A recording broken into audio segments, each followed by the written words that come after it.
যে ওয়ামাল হায়াতুদ দুনিয়া ইল্লা লাইবু ওয়ালা, এই দুনিয়ার জীবনটা, এই দুনিয়ার জিন্দেগিটা হচ্ছে খেল তামাশা ছাড়া কিছু না। এই দুনিয়ার জিন্দেগিটা লাইব, খেলার মাঠ, লাইবু ওয়ালা, যে এই দুনিয়ার জিন্দেগিটা হচ্ছে, দুনিয়ার হায়াতের জিন্দেগিটা হচ্ছে একটা খেলার মাঠ। আমরা দুনিয়ার মানুষ যারা আছে আমরা সবাই খেলোয়াড়, যে যার মতো ইচ্ছা মতো খেলতেছি, ঠিক কিনা বলেন?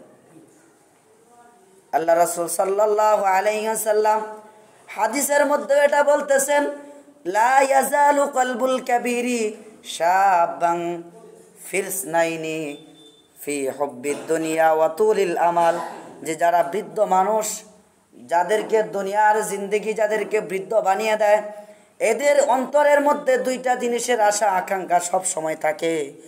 এক নাম্বার হচ্ছে ফি হুব্বিদ দুনিয়া, দুনিয়ার মহব্বত, ওয়া তুলিল আমাল, এবং দুনিয়ার যত আশা আকাঙ্ক্ষা, এটা করবে সেটা করবে এই চিন্তা, ঠিক কিনা বলে? যারা বৃদ্ধ হয়ে গেছে, আল্লাহর হাবিব সাল্লাল্লাহু আলাইহি ওয়াসাল্লাম এই হাদিস দ্বারা এটা বুঝাইতেছেন যে মানুষ যখন বৃদ্ধ হয়ে যায়, মানুষের যখন হায়াতের যখন সময় ফুরায় যায়, তখন এরকম অবস্থা হয়, একদল মানুষ তাদের দিলের ভিতরে চিন্তা থাকে, হয়তো আমার জীবনের শেষ সময় আইসা পড়ছে, আহারে আল্লাহ যদি আমাকে কয়টা দিন বাঁচাইতো, তাহলে আমি আমার সন্তানটাকে বিয়া দিয়া দিতে পারতাম, ঠিক কিনা বলেন? যে আমার একটা বাড়ি করার ইচ্ছা, বাড়িটাকে আমি করে দিয়ে যাইতে পারতাম, এরকমভাবে আমার একটা জমি রাখার ইচ্ছা, অমুক জায়গায় একটা জায়গা করে দেওয়ার ইচ্ছা, যাতে করে আমার মরণের পরে আমার সন্তানগুলো সুখে শান্তিতে থাকতে পারে, ঠিক কিনা বলেন? যে বৃদ্ধ বয়স হয়ে গেছে, বয়সের চাপে পড়ে আল্লাহ সুবহানাহু ওয়া তাআলা তার রাসূলকে দিয়ে হাদিসটা বলাইতেছেন যে দুনিয়ার মানুষ যারা আছে, যারা দুনিয়া যাদেরকে বৃদ্ধ বানিয়ে দেয়, অর্থাৎ যাদের হায়াতের অংশ থেকে বৃদ্ধকাল চলে আসে, তাদের মধ্যে থেকে সবার কথা নয়, বলতেছে কিছু সংখ্যক মানুষের হালত এমন হয়ে যায় যাদের ভিতরে দিলের মধ্যে সব সময় দুইটা আশা আকাঙ্ক্ষা থাকে। একটা হচ্ছে হুব্বিদ দুনিয়া, দুনিয়ার মহব্বত, ওয়া তুলিল আমাল, এবং আশা আকাঙ্ক্ষা চিন্তাধারা, ঠিক কিনা বলেন? খালি আশা আকাঙ্ক্ষা, আরে আমার একটা বাড়ি হইলে ভালো হইতো, হ্যাঁ একটা বাড়ি হলে আমার ভালো হইতো, বলতেছে আমার সম্পদ যদি হইতো, এক কাঠা সম্পদ আমার যদি হইতো, তাহলে হয়তো ভালো হইতো। এরকম ভাবে আল্লাহ সুবহানাহু ওয়া তাআলা আল্লাহর রাসূল সাল্লাল্লাহু আলাইহি ওয়াসাল্লামকে এই আয়াতের মধ্যেও এটাই বুঝাইতেছেন যে ওয়ামাল হায়াতুদ দুনিয়া ইল্লা লাইবু ওয়ালা, দুনিয়ার জিন্দেগিটা হচ্ছে একটা খেলার মাঠ, খেল তামাশা ছাড়া কিছুই না। এই দুনিয়ার জিন্দেগিতে এরকমভাবে যুবক তার যৌবন নিয়ে খেলাধুলা করছে, বৃদ্ধ তার বৃদ্ধকাল নিয়ে খেলাধুলা করছে, বাচ্চা তার বাচ্চামি নিয়ে খেলাধুলা করছে, দুনিয়াদার তার দুনিয়ার মাল দৌলতকে বাড়ানোর ফিকির করতেছে, ঠিক কিনা বলেন? বলতেছে যার হায়াতের মধ্যে অসুস্থতা এসে গেছে, তার হায়াতের জিন্দেগিটা বাড়ানোর জন্য ফিকির, বলতেছে এই জন্যই হাদিসের মধ্যে বলছে মানুষ কয়েকটা জিনিস আছে যেটা দুনিয়াতে চায় না। এক নাম্বার হচ্ছে বৃদ্ধ হইতে চায় না, বুড়া হইতে চায় না। দুই নাম্বার হচ্ছে গরিব হইতে চায় না। তিন নাম্বার হচ্ছে তার হায়াতের মধ্যে থেকে তার সময়টা যেন এরকমভাবে না দামির মধ্যে না কাটে, প্রত্যেকটা সময় যেন এরকমভাবে কাটে যে সময়টা তার এরকম মালের পিছনে দৌলতের পিছনে যেন কাটে। আর মানুষ এরকমভাবে তার হায়াতের জিন্দেগি এরকমভাবে একটা সময় এরকম হইতে হইতে হইতে হইতে বলতেছে মৃত্যু তার কাছে আইসা যায়, আর তখন সে বলে আর এতদিন তো আমি বেখবর ছিলাম, আমাকে একটু সময় দাও, আমি একটু সময় দাও আজরাইল, আমি একটু আমল করি, ঠিক কিনা বল? তখন আর সময় দেওয়া হয় না। এই জন্য বলতেছে ইন্নাল্লাহা ইয়াকবালু তাওবাতাল আবদি মা লাম ইউগারগির, যে মানুষের তওবা কবুল করা হয় ওই পর্যন্ত যখন মৃত্যুর গড়গড়া শুরু না হবে ততক্ষণ। যে গরুকে জবাই করার পরে যখন গরু এরকম আওয়াজ করে, তার গলার মধ্যে ফুসফুসের মধ্যে কণ্ঠনালীর মধ্যে যখন এরকমভাবে শ্বাস আইসা যায়, তখন সে এরকমভাবে ঘের ঘের ঘের ঘের করে কি করে একটা আওয়াজ করে, বলতেছে মৃত্যুর যখন এই ঘেরঘেরানি শুরু হয়ে যায় তখন আর তওবা করলে কি হবে না, কাজে হবে না।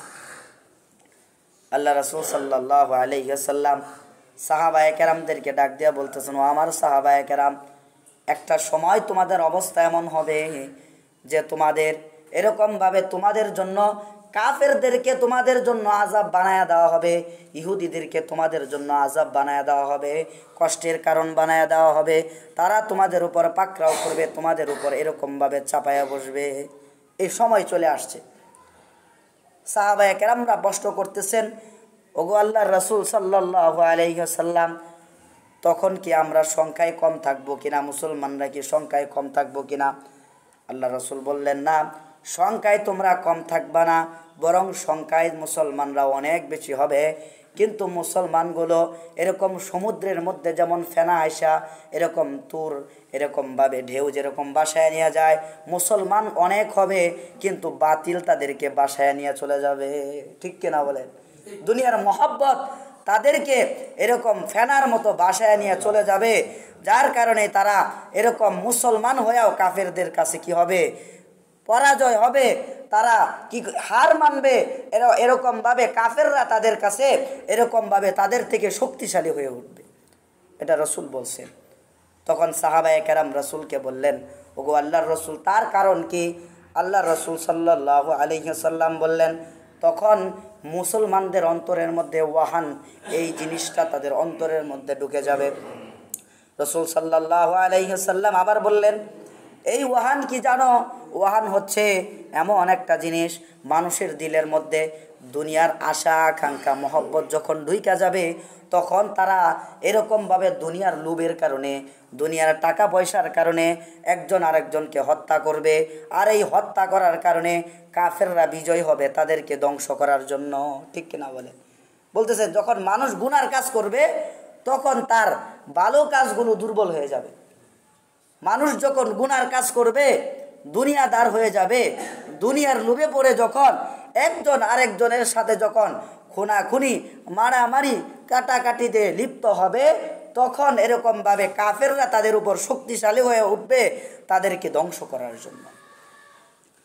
আল্লাহ রাসূল সাল্লাল্লাহু আলাইহি ওয়াসাল্লাম এই জন্য রাসূলুল্লাহ সাল্লাল্লাহু আলাইহি ওয়াসাল্লাম বলেন, তোমার ঘরে 3 তরকারি আছে, 3টা তরকারি আছে, এর মানে এটা না তুমি প্রতিদিন 3 জাতের তরকারি দিয়া খাবার খাওয়ার পেটটা বড়।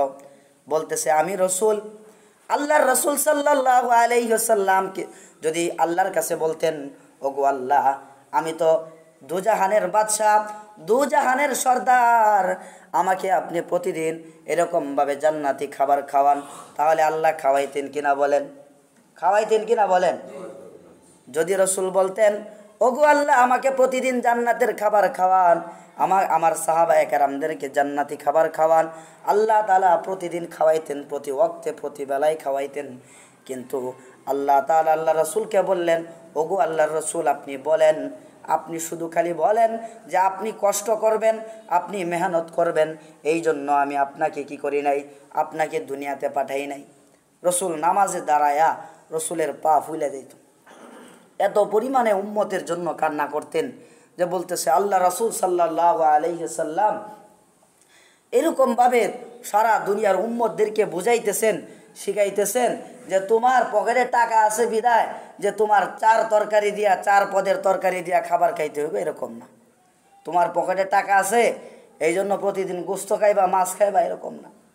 আল্লাহ রাসূল চাইলে খাইতে পারতেন, কিন্তু রাসূল কি করছেন? দরিদ্রতার হালতকে বাইসা নিছেন, দরিদ্রতার জিন্দিগি কি করছেন? বাইসা নিছেন, যেন উম্মত যেন এটা দেখে কি করতে পারে, শিখতে পারে। আল্লাহ রাসূল সাল্লাল্লাহু আলাইহি ওয়াসাল্লাম এই দরিদ্রতার জিন্দিগিটাকে কেন বাইসা নিছেন? বলতেছে আল্লাহর রাসূল সাল্লাল্লাহু আলাইহি ওয়াসাল্লাম বলছেন যে এরকমভাবে হাসরের মাঠে মুমিন বান্দার এরকমভাবে 50,000 বছরের যেই হাসরের মাঠের যেই সময়টা হবে, এটা মুমিন বান্দার জন্য এরকম কারো জন্য হবে 50 রাকাত নামাজের সমান, আর কারো জন্য হবে 2 রাকাত নামাজের সমান, আর কারো জন্য হবে 100 রাকাত নামাজের সমান, আর কারো জন্য হবে একটা রুকু বা একটা সিজদার সমান। সুবহানাল্লাহ। বলতেছে যার আমল যতটুকু, যে দুনিয়া থেকে যত দূরে, আখিরাত তার কাছে তত কি, তার তত কাছে। যে যত দুনিয়া থেকে যত দূরে, আখিরাত তার তত কাছে। বলতেছে তার হিসাব নিকাশের কষ্টও তত কম হবে, কষ্টও তত কম হবে। যে যত দুনিয়াদার, তার মুসিবত তত বেশি। বলতেছে দুনিয়ার মানুষ যখন দুনিয়ার চিন্তা ফিকিরে